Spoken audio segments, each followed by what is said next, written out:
Good morning, everyone. Good evening, good afternoon, wherever you are, and welcome to this week's Weekly Energy Boost. My name is Elisheva, and I am here with Eitan, and we are discussing this week's energy, which is all about real freedom. I think many of us are focused on this idea of freedom in light of the different things that are happening around the world, but specifically this week and this month present us with a specific opportunity to face the barriers between us and living a truly free life. But we also have to understand what freedom really is, and hopefully finish this week's episode with some practical steps we can take to identify what's keeping us locked in and stuck, and to really begin that journey toward real freedom this week. Weekly Energy Boost is a 7-day spiritual weather forecast where we provide our listeners with the most practical and powerful tools to navigate the coming 7 days from the wisdom and tools of Kabbalah. And through sharing these ancient teachings and secrets, every episode ends up revealing wisdom and tools that you can use any week of any year of your life. And because this week we're also beginning the month of Aquarius, if you're an Aquarian or you know an Aquarius, you're close with one, you know that they are very much about expansion, not even thinking outside the box. For them, there is no box. There is a creativity, a almost unpredictability that comes with being close with them, surprises all the time. And the work for all of us becomes their work this month, as it does every year. Every month, when the month shifts, we learn a little bit about the tendencies of those individuals so that we can understand the influences that we're going to face this month. And it's all very much in line with this week's energy as well. So, Eitan, it's great to have you back. Where should we begin our conversation today? I feel that let's really discuss first illusionary freedom, temporary freedom versus lasting freedom in every area in our life. It can be in relationship, it can be the business, it can be between me and myself. And then we'll connect it to the whole idea that of this portion, which is the last 3 plagues out of the 10th plagues that happen this weekly portion, which the whole idea of freedom from bondage, freedom from Egypt, and we know Kabbalistically, Egypt represents all aspects of limitation, and more so internal limitation. So let's first discuss examples from life of true freedom or versus temporary freedom or illusionary freedom. So where would you start? Well, I've been aware these last few weeks of different situations different people have brought to my attention where there is a need to maintain an image, a perception. I'm the strong one. I'm the smart one. I'm the reliable one. And it's an interesting theme. I think it's more connected to the idea of Capricorn, that kind of holding on to what's familiar, what's predictable, what's consistent, and seeing how the universe is constantly shaking us up to release those titles, those perceptions, even those, like my own image in the friendships that I have, in the circles that I am in, that I need to appear or show up in a certain way. And there's a situation in my life that's forcing me to not be that person or to not show up that way. And the theme that I noticed in those conversations is almost like I work for those titles. I'm enslaved to those titles, that image, that perception. If I'm not there for people the way I've always been, who am I? My world crumbles. And at the same time, helping those individuals see there's a pattern of the universe trying to release them from that perception, from that image, from that title that they're holding so tightly to. So I think a lot of that internal awareness of, what am I clinging to? What am I what false, like you said, illusionary walls or structures in my life have I created that are not actually bringing me fulfillment, joy, flow, creativity, a good feeling, but I simply I'm comfortable with it because it's what I know, it's what I'm known for, it's what works for me. And I feel like that's a big, if we're honest with ourselves, that's a big challenge for a lot of people, especially when you're smart, you're successful, you're good at what you do, you have a long history of being, in a certain position, and it's very hard to release yourself from maintaining that stability, predictability, and image. So what you're saying, illusionary freedom is when maybe things goes my way and I'm relieved that I'm not dealing with certain challenge, with certain confrontation, with certain fear. And now it's okay. It works for me because I'm used to it. I got the respect, I got the temporary recognition. But if I'm really honest within myself, deep inside, I'm afraid to expose the truth. I'm afraid to take the relationship to the next level. I'm afraid to face my own fear. I'm afraid to be someone that I'm supposed to be, but I'm not going to satisfy other people. So, actually, am I really free? I'm free from temporary stress, but I'm not really free. And whenever internally I'm not really freed for my own egos, for my own fear, for my own greater potential, for my own inner truth that I know what I can be, for my own connection to the creator, which is regardless what people think, whenever I know deep inside I'm not really free, I'm too attached, dependent on external circumstances, on the past behavior, of potential pain that I'm gonna have, it's just matter of time that that lack of internal freedom will manifest itself at some level of chaos. I can tell you that I experienced this week between two people an argument, a major argument that brought about a lot of things in the past and a lot of issues. And I had a choice. One choice is let's just get rid of the problem. Let's just go back to peace. Let's just please each other that we are no longer in this harsh, judgmental, negative reality. Make things better. And that's sometimes how we look at challenges. Going through a challenge, let's overcome the challenge. Even a lot of people trying to use spiritual tool just to ease the temporary pain, to get rid of the challenge, to make it good between us. If it's a couple, if it's spouses, if it's anything. But there in the deeper consciousness, let's grow. Let's really bring everything out. Let's learn the lessons between us that both of us needs to change. I need to change. You need to change.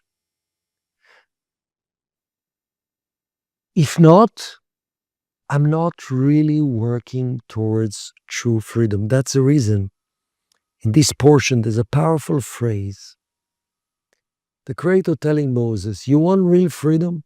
You want the Israelites really to leave Egypt? We're not talking about the external Egypt. The word Egypt means in Hebrew limitations.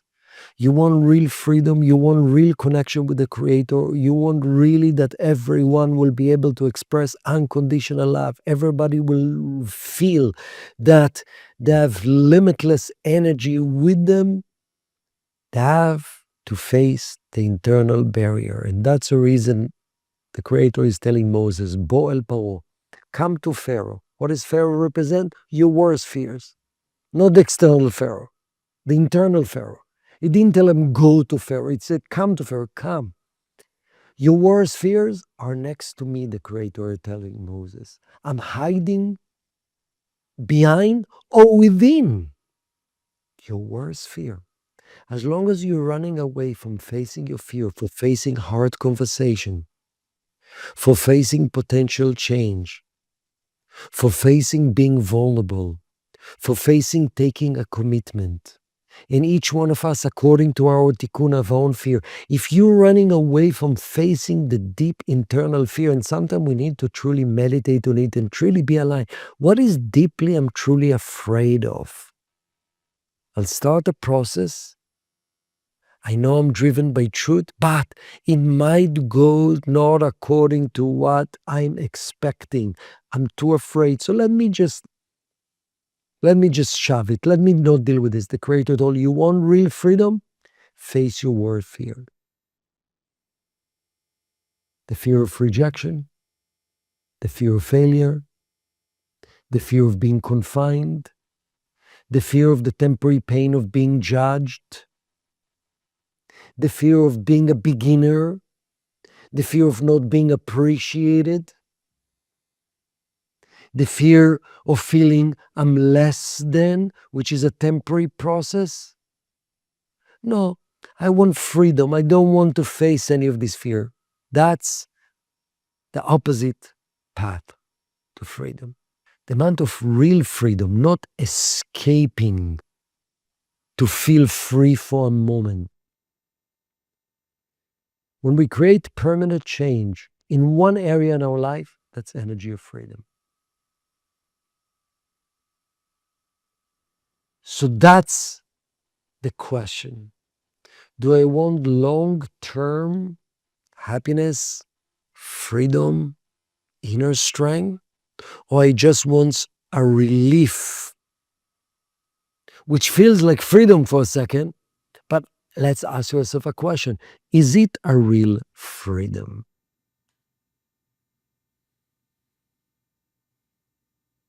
I think the challenge that a lot of us face around doing the work that you're talking about, facing the fears, not running from the vulnerability, the discomfort, the fear of the unknown, is that we don't even know ourselves. Like we've been so busy avoiding that pain or that vulnerability that we don't even know what we're running from.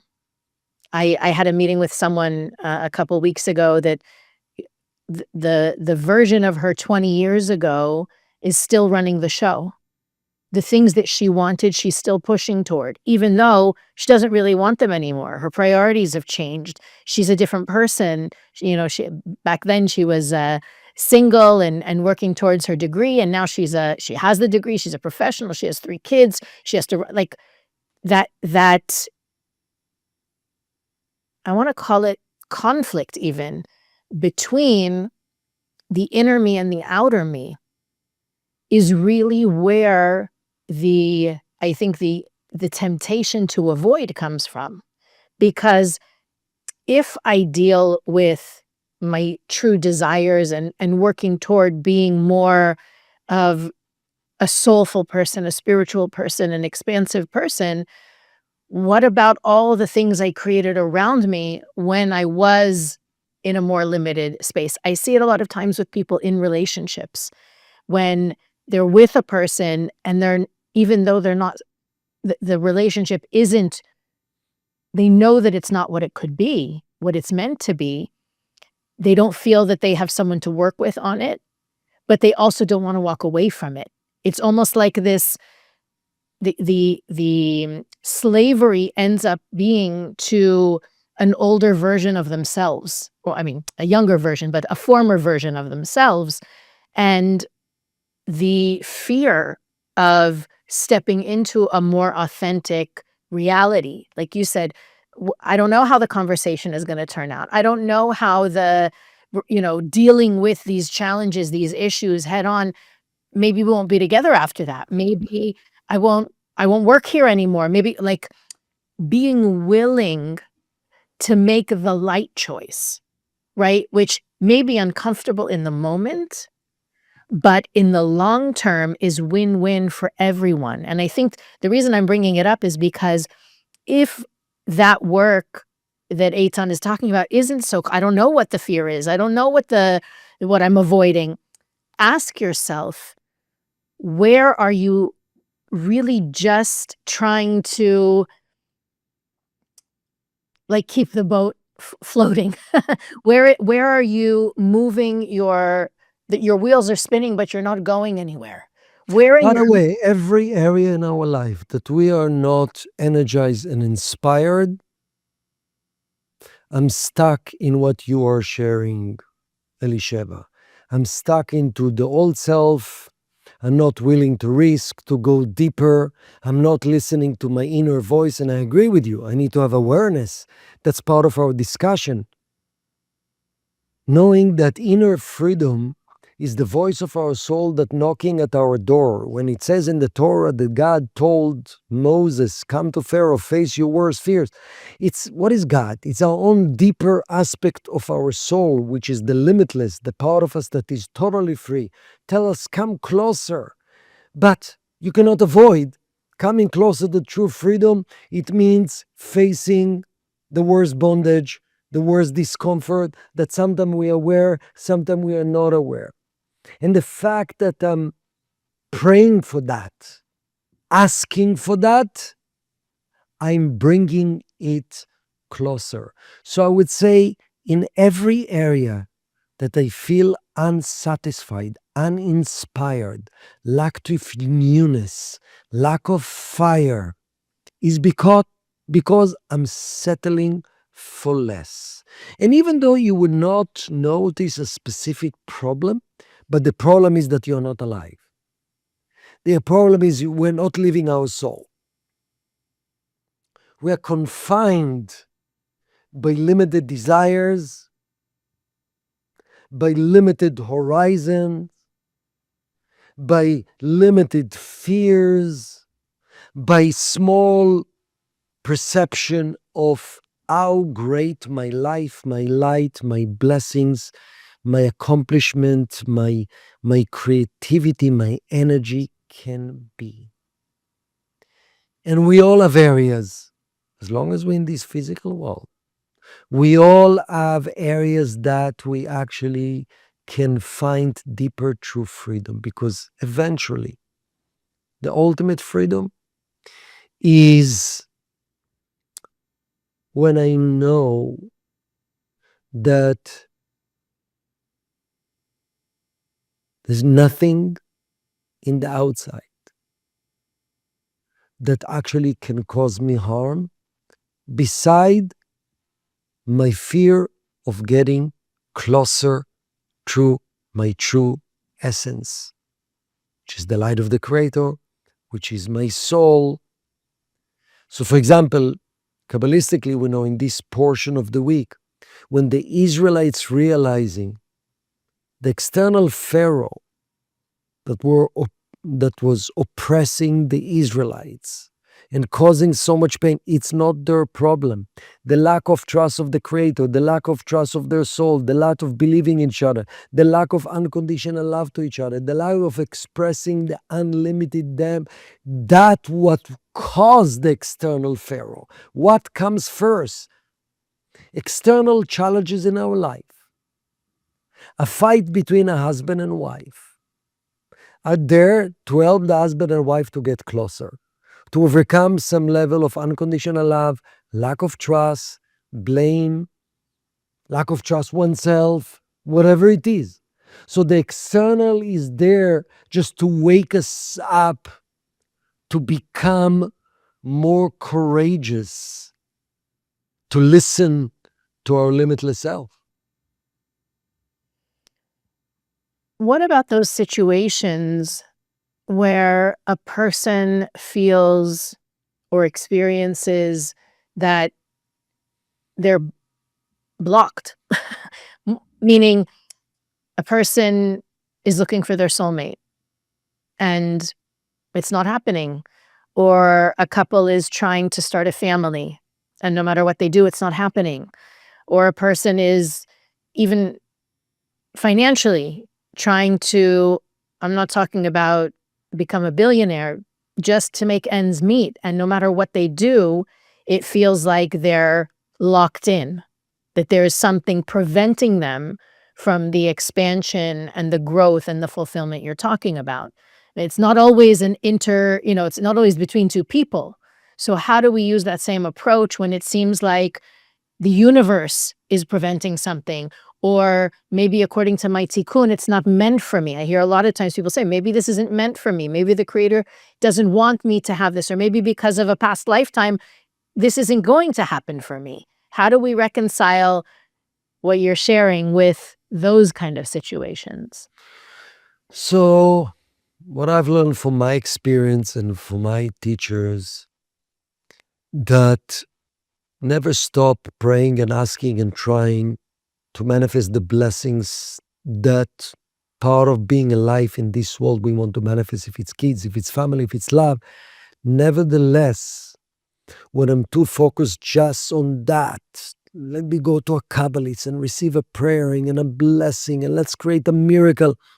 I will miss the boat and I will be blind to see my life. Because if you take one area in your life, aside from the area of pain, and you're saying, I'll work on improving that. I'll work on improving my relationship with my mom. I'll work in improving my relationship. I'm actually holding grudges. Because when you work in one area in your life that you're clear you can get deeper and limitless and more giving and less fearful and heal certain relationship, because any area, any specific area in my life as the DNA of all the areas in my life.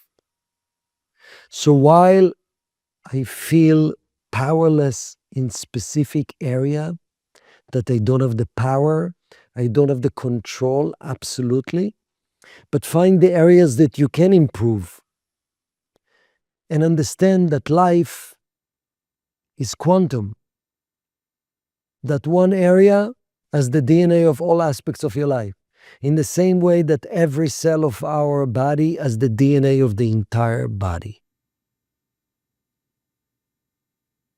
Beautiful. I think that message is something we all need to hear, regardless of whether we feel stuck or blocked, or maybe things are okay and we just want to take them to the next level, is that there is a interconnectedness in everything. Those compartments we experience in our lives are only our perception.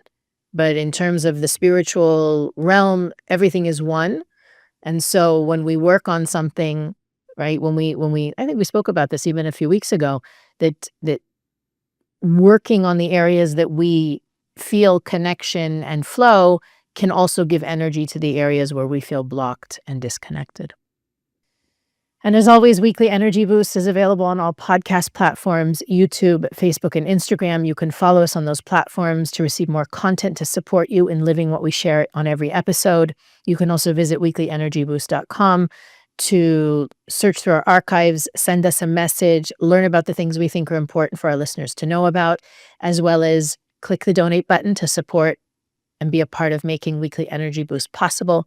But as always, sharing this episode is the greatest gift, and we thank you for doing that week after week. And we'll see you next time on the Weekly Energy Boost.